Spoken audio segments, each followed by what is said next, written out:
All right, let's get into it. Today, we're diving deep, really deep into the world of geology. Deeper than just rocks and dirt. Way deeper. We're talking about cutting-edge technologies that are, honestly, revolutionizing how we understand this planet we're standing on, floating on, living on.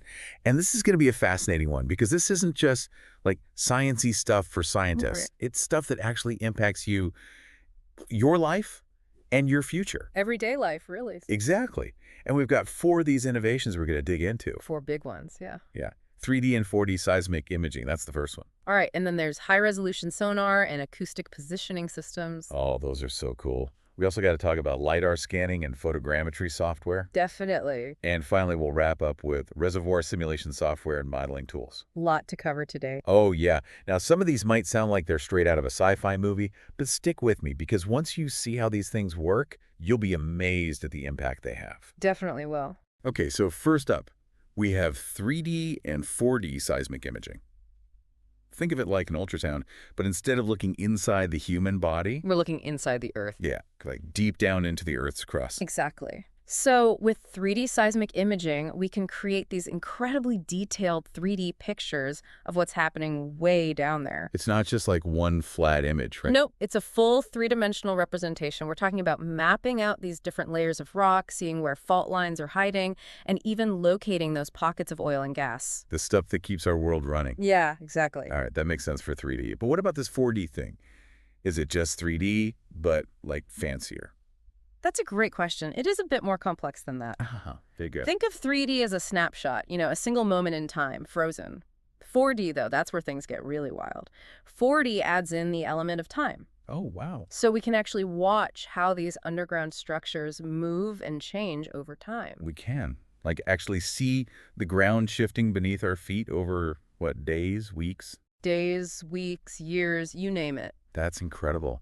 What kind of stuff are we seeing with this 4D tech? Well, one thing that has surprised a lot of people is that we're discovering brand new fault lines that we have no idea were there. Whoa. Yeah, especially in areas where there's a lot of oil and gas activity. And this has huge implications because, well, understanding fault lines, that's kind of important for predicting earthquakes. Yeah, no kidding. Okay, so we've talked about what's happening under the ground. Deep underground. Super deep. But there's a whole other world under the surface, too. The ocean. You got it. That's where our high-resolution sonar and acoustic positioning systems come in. Like finding a whole new world under there. Exactly. So remember how we talked about ultrasound using sound waves to see inside the human body? Well, we're using the same concept here, but on a much larger scale. We use high-resolution sonar to send out sound waves that bounce off the ocean floor. It's like an echolocation. Exactly, like bats use, and that allows us to create these unbelievably detailed maps. Wow.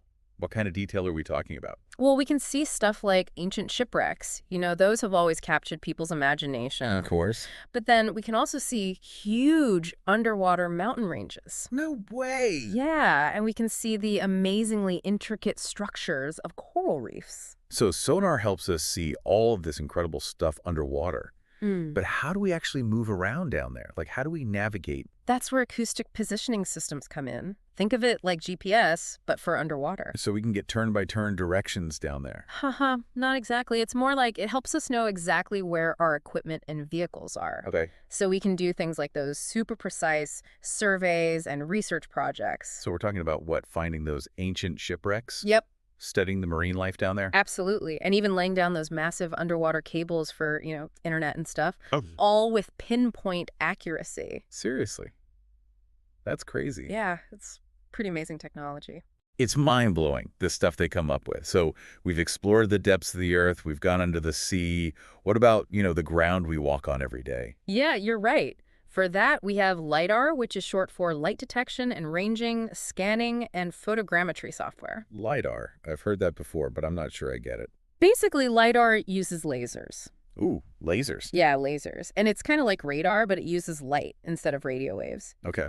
And with this LIDAR, we can measure distances with unbelievable precision and create incredibly detailed 3D models of the world around us. So we're talking landscapes. Landscapes, buildings, and entire cities even. I've seen some of those 3D city models. They are mind-blowingly detailed. It's like you can almost reach out and touch the texture of a building or a tree. Right. It really is remarkable how far it's come. And then there's photogrammetry software, which adds another layer of detail. It works by taking tons and tons of photographs of an area. Like a panorama, but way more intense. Yeah, exactly. It stitches all those photos together using some very powerful computer algorithms and creates these 3D models that are both super accurate and visually stunning. Pretty and useful. I like it. Uh-huh. Exactly. But what can you actually do with these models? Are they just pretty to look at, or is there something more to it? Oh, there's definitely a lot more to it. Archaeologists are actually using lidar to find ancient ruins that are hidden under dense jungle canopies. Really? It's true. They're making discoveries that would have been nearly impossible before. That's amazing. And then you have city planners who are using it to design smarter, more sustainable cities. They can see how that would be useful, yeah. And environmental scientists. Well, they're using lidar to track things like how fast are glaciers melting and how much deforestation is happening. So, we can literally see the impact of climate change right there in 3D. It's pretty powerful stuff. It's like we have a time machine, but for the Earth's surface. It is. Okay, we've got to talk about our last innovation: reservoir simulation software and modeling tools.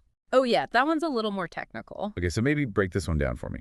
Well, remember how we talked about 4D imaging and how it shows us those underground structures changing over time? Mm-hmm. Well, reservoir simulation software takes that a step further. It uses super complex algorithms to actually simulate how things like oil, gas, and even water move through those underground reservoirs. So we can predict the future of these resources. In a sense, yes. That's wild. It is. And the better we understand how those fluids behave down there, the better decisions we can make about where to drill for oil, how to manage groundwater supplies, and even how to store carbon dioxide underground to fight climate change. So these simulations are helping us find a balance between like getting the energy and resources we need and also protecting the planet. Exactly. And these models are becoming more and more accurate and sophisticated all the time. That's great to hear. Really is. And I think they're going to be key to making sure we have a sustainable future. Absolutely. It's really exciting stuff. Wow, that was a lot to take in. Yeah, for sure. From the depths of the Earth to the ocean floor and everything in between, these new technologies are giving us a whole new perspective on our planet. You're absolutely right. And, you know, we've only just started to explore what's possible with these technologies. I bet. I mean, who knows what other secrets of the Earth will unlock in the years to come. It's pretty mind-boggling to think about. It is. And it makes you wonder, with all this power to understand and change the Earth, what kind of responsibility do we have to use it wisely? That's the question, isn't it? What ethical considerations do we need to be thinking about as we move forward with these powerful tools? Yeah. What do you think? Let us know in the comments. It's definitely something worth discussing.